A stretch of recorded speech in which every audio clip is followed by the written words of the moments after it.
دلوں کو جوڑنے، سچ کو ابھارنے اور امت کو جگانے کا پیغام۔ Aqsa T V.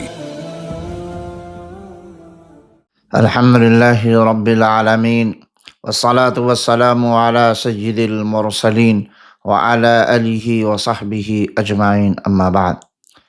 محترم ناظرین کرام، عزیز بھائیوں، پیاری بہنوں، آج کا ہمارا نہایت اہم اور فکر انگیز موضوع ہے قیادت اور ذمہ داری کا شعور۔ یہ ایک ایسا موضوع ہے جس کا تعلق صرف حکمرانوں یا بڑے عہدوں والوں سے نہیں، بلکہ ہر انسان اپنی جگہ ایک قائد ہے، اور ہر ایک سے ان کی ذمہ داری کے بارے میں سوال کیا جائے گا۔ اسلام میں قیادت کا تصور یہ ہے کہ نبی کریم صلی اللہ علیہ وسلم نے ایک نہایت جامع حدیث فرمایا، کلکم راع وکلکم مسئول عن رعیتہ۔ تم میں سے ہر شخص نگہبان ہے، ہر ایک سے اس کی رعیت کے بارے میں سوال ہوگا۔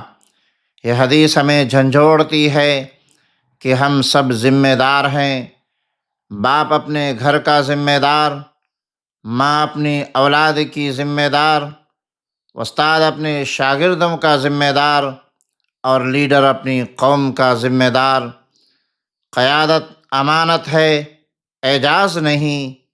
آج دنیا میں لوگ قیادت کو طاقت، شہرت اور اختیار سمجھتے ہیں، لیکن اسلام کہتا ہے ان اللہ یأمرکم ان تؤدوا الامانات الی اہلہا۔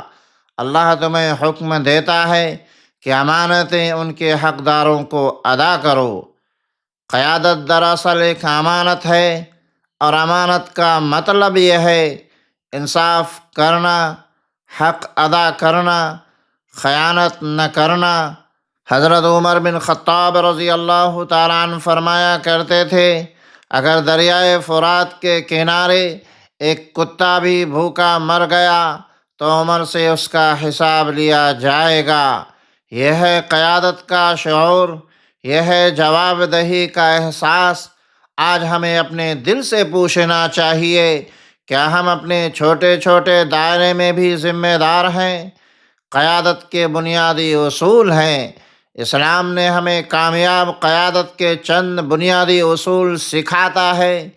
عدل و انصاف، ان اللہ یأمر بالعدل والاحسان۔ بے شک اللہ انصاف اور بھلائی کا حکم دیتا ہے۔ قائد وہ ہے جو انصاف کرے، چاہے وہ اپنے ہی خلاف کیوں نہ ہو۔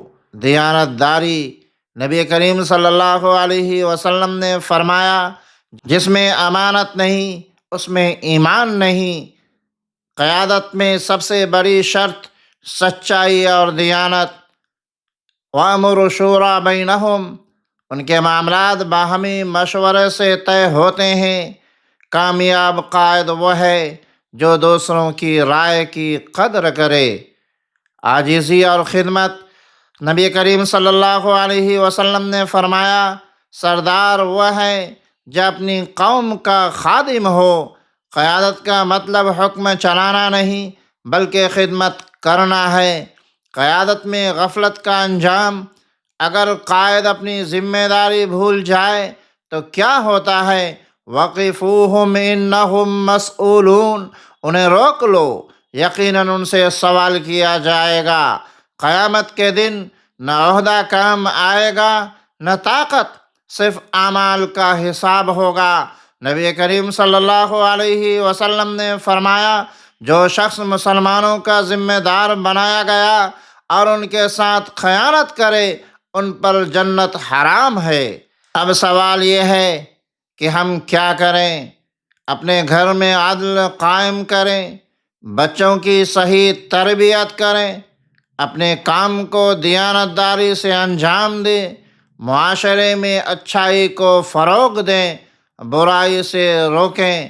ہر شخص اپنی جگہ قیادت کریں، خود کو سنبھال کر، دوسروں کے لیے مثال بن کر۔ خاص طور پر نوجوانوں سے کہنا چاہوں گا، آپ مستقبل کے لیڈر ہیں۔ اگر آپ میں ذمہ داری کا شعور پیدا ہو گیا تو کل ایک صالح معاشرہ وجود میں آئے گا۔ ان اللہ لا یغیر ما بقوم حتی یغیروا ما بانفسہم، اللہ کسی قوم کی حالت نہیں بدلتا جب تک وہ خود کو نہ بدلیں۔ آخر میں اتنا کہنا چاہوں گا، قیادت کوئی منصب نہیں ہے بلکہ ایک امتحان ہے، اور ذمہ داری کوئی بوجھ نہیں بلکہ اللہ کی طرف سے امانت ہے۔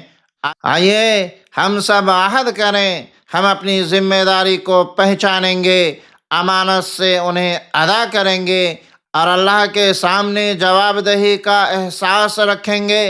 اللہ تعالی ہمیں صحیح قیادت اور ذمہ داری کا شعور عطا فرمائے، اور ہمیں دنیا و آخرت میں کامیاب فرمائے۔ آمین۔ وآخر دعوانا ان الحمد للہ رب العالمین۔ والسلام علیکم ورحمۃ اللہ وبرکاتہ۔